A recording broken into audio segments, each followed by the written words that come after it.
성경은 우리 그리스도인들의 삶에 마땅히 행하여야 할 바에 관해서 말씀하고 있습니다.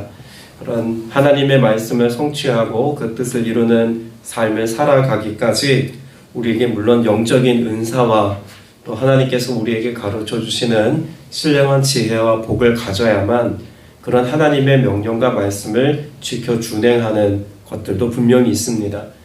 또 우리가 복음을 전하고 또 선교적 사명을 감당하는 것 역시도 성령께서 우리 안에 충만하게 임재하실 때 보다 더 탁월하고 또 능력 있는 사역을 감당한다는 사실도 성경이 말씀해 주고 있습니다. 그러나 우리가 그리스도인으로 살아가는, 그래서 하나님의 말씀을 마땅히 준행하는 삶의 모든 내용들은 우리가 이미 예수 그리스도를 통해서 받은 바, 또 얻게 되어지고 누리게 되어진 바, 그 믿음만으로도 우리의 삶의 주님의 뜻을 이루고 성취하는 삶을 살 수 있다는 것을 성경은 말씀해 주고 있습니다.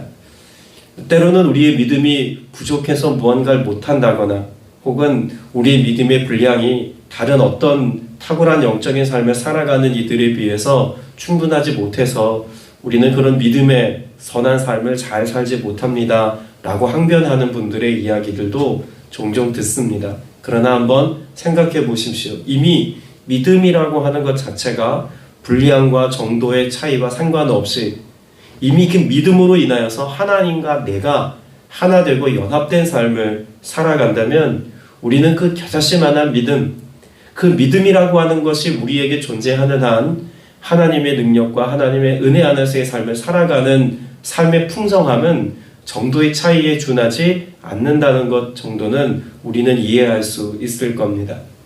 때문에 오늘 저와 여러분이 정말 내 안에 신뢰하는 믿음이 있느냐 없느냐의 영적인 유무를 가지고 하나님 앞에 내가 믿음의 삶을 살겠습니다. 내가 부족하고 연약하고 무익하나 주님의 뜻을 이루는 삶을, 또 주님의 말씀을 성취하는 삶을 살겠습니다라고 하는 믿음의 차원에서의 겸손함을 가지고 하나님 앞에 나아가면 얼마든지 우리에게 허락하신 하나님의 말씀과 규범을 지켜 준행하도록 약속하신 성령을 보내주시고 감당할 만한 능력을 우리에게 허락해 주실 줄로 믿습니다. 오늘 누가복음 17장에 기록되어져 있는 말씀은 그런 차원에서 우리가 접근해 볼 때 하나님 나라에서 일어나는 그 하나님 나라 일이 우리가 어떠한 은혜의 경로를 따라서 우리의 삶에 성취되어지고 이루어지는지에 대해서 알 수 있고 또 그와 같은 믿음의 삶을 살아가기까지 믿음이라고 하는 영적인 가치가 우리에게 얼마나 소중하고 귀한 것인지를 깨닫게 해줍니다. 17장 1절부터 4절까지 나와 있는 예수님의 그런 비유 말씀은 우리가 좀 너무 가볍게 다루는 경향이 있습니다.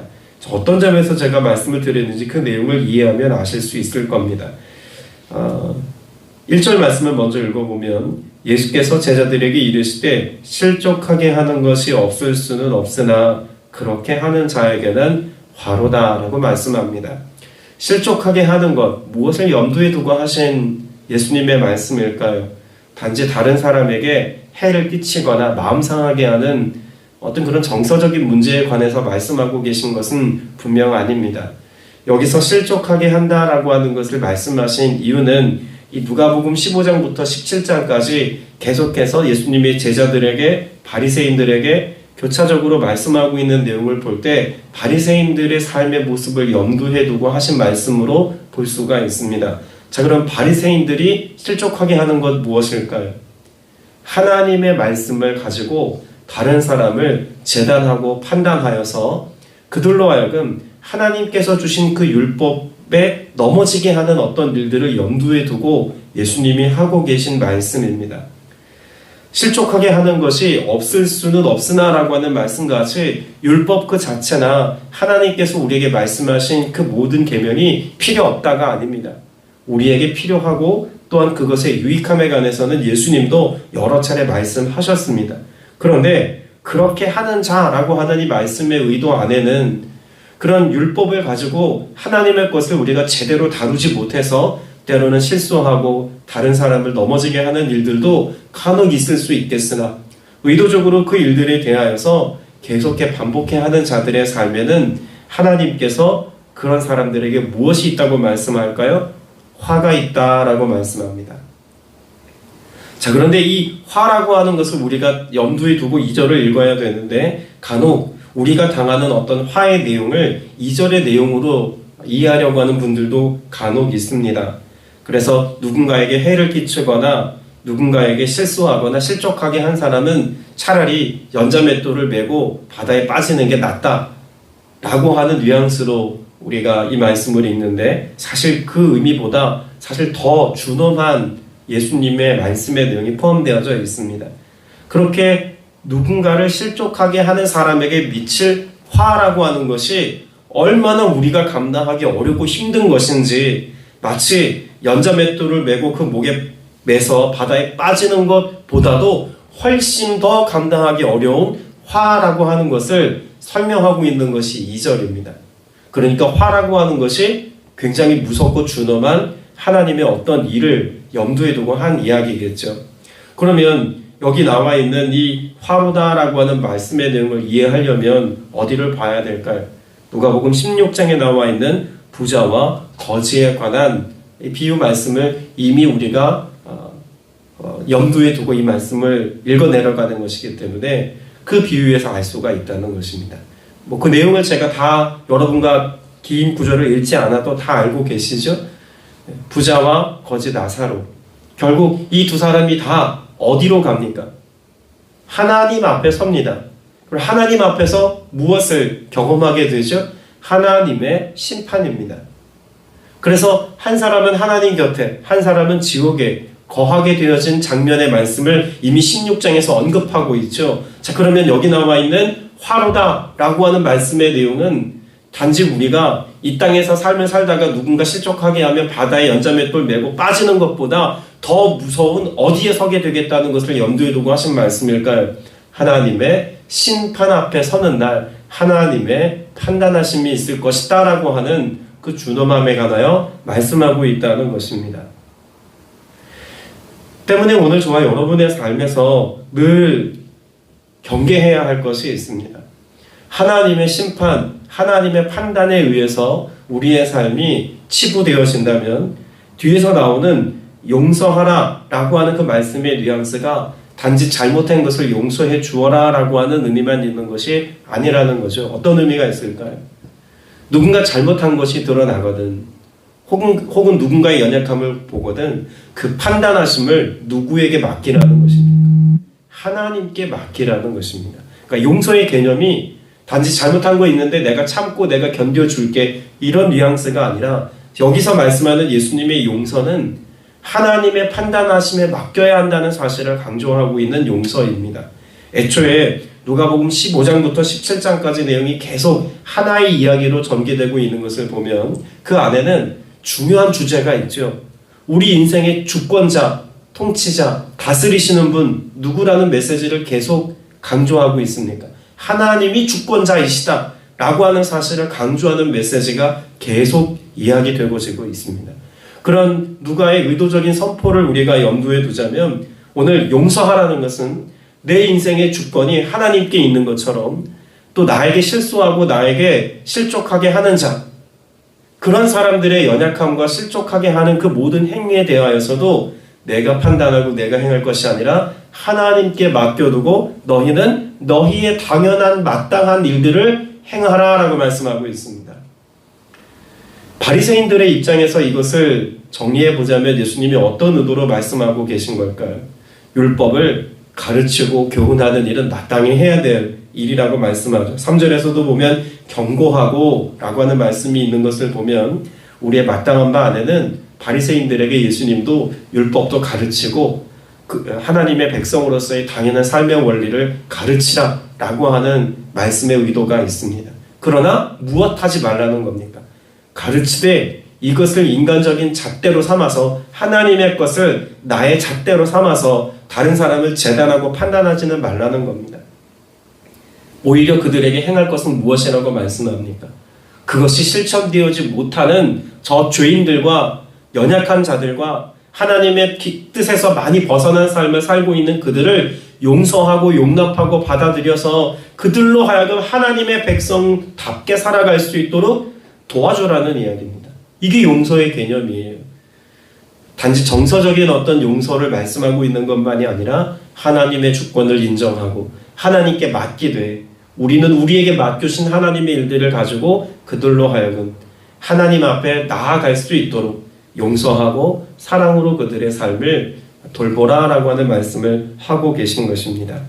그래서 4절에도 보면 만일 하루에 7번이라도 내게 죄를 짓고 7번 내게 돌아와 내가 회개하노라 하거든 너는 용서하라 하시더라. 마태복음, 마가복음, 누가복음에서 이 내용을 다루고 있는 내용이 조금씩 다른 뉘앙스가 있기는 합니다만 전혀 다른 말씀을 하고 계신 건 아니에요. 관점의 차이이기는 합니다만 모두가 다 용서에 대한 이야기를 하고 있는 것이죠. 여러분이 용서를 경험한 사람의 입장에서 보자면 용서를 경험한 사람은 무엇을 경험한 걸까요? 하나님의 자비를 경험한 것입니다. 이것은 하나님의 나라에서 이루어진 그 하나님의 역사를 이 땅에서 경험하는 것 아니겠습니까? 그럼 하나님 나라에서 이루어진 일을 우리가 하나님의 성품을 가지고 하나님께서 우리에게 말씀해 주신 당연한 삶의 원리를 따라서 하나님의 주권에 맡겨두리고 우리가 용서하고 사랑하면 이 사람은 하나님을 경험한 것이고 하나님의 나라 일을 경험한 것이고 하나님께서 우리에게 베푸신 자비를 경험했다라고도 볼 수 있는 것입니다. 이것이 우리가 해야 될 일이라는 것입니다. 좁은 의미에서는 바리새인들과 제자들에게 예수님께서 지금 권면하시고 충고하시는 내용을 담고 있지만 넓은 의미에서는 모든 그리스도인이 되어 살아가는 하나님의 자녀와 하나님의 백성들의 삶 가운데 바로 이와 같이 하나님의 주권을 인정하며 하나님이 이 땅 가운데 이루기를 원하시는 일들이 우리의 삶에 펼쳐지게 하라는 말씀을 하고 계신 것입니다. 자, 그런데 그런 주님의 말씀의 의도를 어느 정도 알아들었던 사도들, 그러니까 제자 그룹들 중에서도 지금 예수님의 12 제자에 해당되어지는 제자들이 주님께 지금 뭐라고 고백합니까? 5절 말씀 같이 읽어봅니다. 사도들이 주께 여짜오되 우리에게 믿음을 더하소서 하니 라고 말하고 있습니다. 자, 애초에 이건 5절은 질문입니다. 믿음을 더하소서라고 하는 말이 질문의 의도로 여짜오되라고 지금 기록되어져 있죠. 그럼 이렇게도 볼 수 있는 겁니다. 우리에게 믿음을 더하여 주시면 우리가 할 수 있지 않겠습니까? 라고 하는 의도로 제자들이 지금 질문한 거예요. 그 질문에 대한 예수님의 대답이 뭐냐면 6절입니다. 너희에게 겨자씨 하나일 만한 믿음이 있었더라면 이라고 말씀하죠. 그럼 믿음이 무엇을 낳는다는 것입니까? 순종을 낳는다라는 사실을 6절에서 말씀해 주고 있는 겁니다. 그러면 앞에서 말씀하고 있는 1절부터 4절까지의 말씀을 우리가 잘 염두에 보면 예수님이 하나님의 주권을 인정하고 하나님께 맡겨드리고 너희는 주어진 하나님의 뜻에 순종하라 라고 하는 말씀의 의도로 용서의 개념을 이해할 수가 있죠. 그런데 제자들은 믿음이 부족해서 믿음의 분량이 채워지지 않아서 그런 삶을 못 삽니다 라고 말씀한 거예요. 근데 예수님께서는 이건 믿음의 분량 문제가 아니다. 믿음의 적고 많고의 문제가 아니라고 말씀하시면서 너희에게 믿음이 있다면 라고 하는 말씀은 누구나 믿음의 백성이라면 다 감당할 수 있는 능력이 이미 주어졌다는 것을 말씀해 주고 있는 겁니다. 너희가 믿음이 있어 하나님의 백성이라고 말한다면 너희가 믿음이 있어 나를 신뢰하고 나를 따르는 제자라면 능히 이 일들을 감당할 능력이 주어져 있다는 것입니다. 무엇을 통해서요? 믿음의 많고 적음을 떠나서 믿음 그 자체만으로도 그 믿음이 실제하고 우리의 삶 가운데 하나님께서 원하시는 믿음 그것이라면 믿음을 통해서 우리는 하나님 앞에서 그 주권을 인정하고 뜻이 이루어지도록 하는 삶을 살 수 있다는 것이죠. 비단 용서라고 하는 자꾸 지역적인 어떤 일들을 감당하는 것에 관해서만 말씀하고 계신 것이 아닙니다. 바리새인들을 포함한 제자들 모두에게 이미 하나님이 말씀하신 모든 언약, 모든 하나님의 말씀을 지켜 준행하는 것을 포함해서 용서하는 것까지 하나님의 주권을 인정하는 하나님의 백성들에게는 믿음의 차원에서 이 일들이 반드시 이루어진다고 말씀해 주고 있는 것이죠. 그리고 이것은 마땅한 말하는 것입니다. 우리가 이와 같은 주님의 말씀을 따라서 살아가는 삶의 원리는 우리가 뭔가 대단한 믿음을 주인에게 요청하여서 하나님께 요청해서 이걸 받고 받아야만 할 수 있는 어떤 일들이 아니라 관계 안에서 당연하게 되어질 일이고 마땅한 일이라는 것을 말씀하죠. 뒤에 나오는 이 너희에게 종이 있다면 이라고 하는 가정문을 가지고 예수님이 말씀하시는데 우리가 염두에 둘 것은 관계입니다. 주인과 종의 관계예요. 너희가 주인이고 너에게 종이 있다면 종이 어떤 일들을 하기까지 그 모든 필요를 주인이 채워주고 종이 하는 어떤 일들은 다 마땅한 바 아니냐 라고 하는 무엇을 말씀하고 있냐면 관계를 말씀하고 있는 거예요. 그럼 믿음이라고 하는 것을 설명하시면서 왜 이 비유를 드셨을까요? 역시 관계입니다. 너희가 믿음을 통해서 하나님과 나와의 관계가 맺어졌다면 이 관계 맺음을 통해서 하나님의 뜻을 이루고 말씀을 성취하는 삶은 용서를 포함하여서 모든 것에 관하여 이미 가능성을 하나님이 열어놓으셨다라고 말씀하고 있는 것입니다. 믿음이 없어서 못하는 게 아닙니다. 오늘 저와 여러분의 삶에 그 믿음이 병들었거나 믿음이 시들었거나 라고 한다면 우리의 삶에 그 어떤 다른 것들을 다 제외해 두고 내 믿음의 지금 상태를 우리가 잘 점검해 봐야 해요. 믿음의 많고 적음이 아니라 믿음의 상태를 우리가 점검해 보는 것이 중요한 것이 바로 그런 것입니다. 자, 뒤에 나오는 말씀 10절 말씀을 우리가 볼 필요가 있는데 이와 같이 너희도 명령받은 것을 다 행한 후에 이르기를 우리는 무익한 종이라 우리가 하여야 할 일을 한 것뿐이라 할지니라 라고 말씀합니다. 지금 이 종이 주인과의 관계 안에서 할 수 있는 유일한 어떤 것은 믿음을 더해주세요. 내게 영적인 은사를 더해주세요. 내게 어떤 능력을 더 부여해주세요. 그러면 내가 그렇게 살겠습니다가 아닌 겁니다. 무엇이 필요한가요?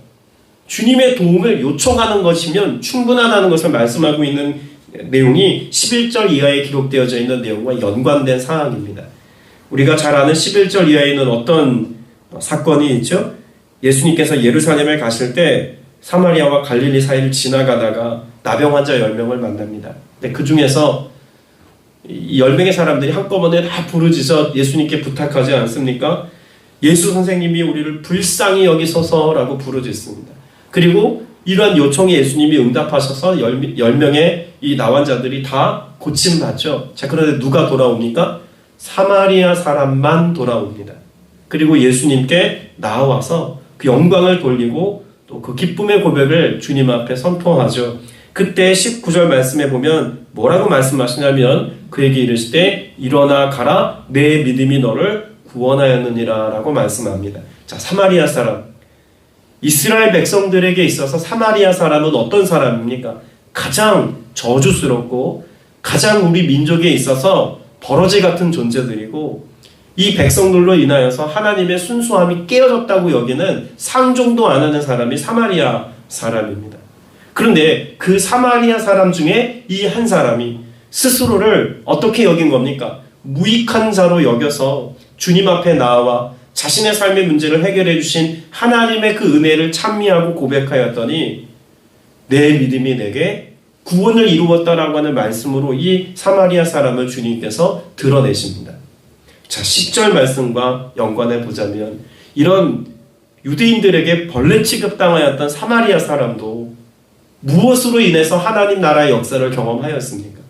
나를 불쌍히 여기소서라고 하는 고백만으로도 하나님 나라에서의 일을 이 땅에서 경험한 것입니다. 그것이 치유라고 하는 일들로 일어나기는 했습니다만 앞에 나온 어떤 상황들과는 좀 다른 면목이 있습니다만 어쨌든 이의 삶 가운데 지금 경험된 것은 하나님을 경험한 것이고 하나님 나라의 일을 맛본 거예요. 그러면 믿음이 더하여지거나 믿음이 풍성하고 많아서 지금 이가 하나님 나라의 일을 경험한 겁니까? 아니라는 이야기죠. 사마리아인이었음에도 불구하고 예수님 앞에 나를 불쌍히 여기소서라고 하는 고백만으로도 이 놀라운 일들을 경험하였다면 너희가 믿음이 있다고 생각하느냐? 그 믿음이 얼마나 놀라운 하나님의 일들을 너희의 삶 속에 이루겠느냐? 라고 하는 것을 말씀하시고 난 뒤에 증명해 보이신 사건이기도 하다라는 것입니다. 앞서 제가 믿음의 가치가 얼마나 복되고 귀한 것인지 우리가 알아야 한다는 말씀을 드렸습니다. 지금 예수님이 하시는 말씀은 지금 우리에게 용서해라, 순종해라, 마땅한 일들을 너희가 감당해야 하는 것이 옳지 않느냐라고 다그치듯 말씀하시는 것이 아닙니다. 내가 하나님께 속한 하나님의 자녀가 될 수 있도록 주님이 우리에게 믿음의 길을 열어놓으셨고 그 믿음을 통해서 영적인 차원으로 들어설 수 있도록 은혜를 베푸셨는데 우리가 그 믿음을 가지고 하나님과 깊은 교제와 관계하게 되어진다면 단지 뭘 더 바래서 뭘 더 우리가 얻어서가 아니라 이미 우리에게 허락하신 그 믿음만으로도 하나님께서 우리의 삶에 하나님 나라 역사를 이 땅 가운데 성실하게 또 풍성히 우리의 삶에 허락하시겠다고 약속하고 계신 줄로 믿습니다. 자, 그럼 오늘을 살면서 주님이 우리에게 무엇을 말씀하고 계신 겁니까? 하나님께 맡기는 삶인 겁니다. 주권자 되신 하나님께 여러분의 삶의 전부를 의탁하고 맡길 수 있기를 바랍니다. 하나님 앞에 무익한 자 혹은 사마리아인처럼 그렇게 천대받고 괄시받았던 사람이라고 해도 이 주님의 특별한 하나님 나라 역사를 경험하였다면 이미 하나님의 자녀가 되어 그 사랑과 은혜를 입을 만한 충분한 자격을 갖게 된 오늘 저와 여러분이 은혜를 구할 때 약속하신 성령을 주시고 합당한 은혜를 베풀어 주시고 하나님의 말씀을 깨닫게 하시고 그 말씀을 지켜 준행할 수 있는 모든 능력을 우리에게 허락하시며 이 땅 가운데서 하나님 나라를 경험할 수 있는 놀라운 은총과 은혜를 우리에게 허락해 주실 줄로 믿습니다. 오늘 이 말씀을 여러분의 마음에 새기고 하나님의 이 놀라운 은혜를 구하기까지 무시로 기도하고 그 은혜를 누리는 여러분 되시길 주님의 이름으로 축복합니다. 기도드리겠습니다. 은혜가 풍성하신 아버지 하나님, 우리가 하나님께 속한 자임을, 그래서 우리의 삶이 오직 주님의 것임을 인정하며 감사드립니다. 주님의 것, 주님의 그 놀라운 사랑과 은혜 안에서 하나님과 결부되어 하나님과 연합하여 살아가는 은혜를 우리에게 허락하여 주셨사오니 그 놀라운 은혜를 따라 우리에게 허락하신 믿음의 고백을 가지고 살 때 하나님을 경험하는 삶을 오늘도 풍성히 살아내는 은혜가 있게 하여 주시옵소서. 그 하나님과 깊은 사랑의 관계 안에 있을 때 하나님 우리가 용서하며 용납하며 선한 믿음의 싸움을 잘 싸워서 주님의 뜻을 이 땅 가운데서 이루며 살게 될 줄로 믿습니다. 우리에게 이 은혜를 이미 허락해 놓으셨사오니 주께서 행하실 것을 신뢰하고 믿고 나아가서 세상에 대하여 넉넉히 이기는 삶을 살며 세상 가운데서 하나님 나라 역사를 증명해 보이는 복된 축복의 통로가 된 주의 자녀들 다 되게 하여 주시옵소서. 성령께서 이 놀라운 일들을 이루시기까지 함께 하시고 역사하실 것을 또한 믿사오며 살아계신 우리 구주 예수 그리스도 이름으로 간절히 기도드렸사옵나이다. 아멘.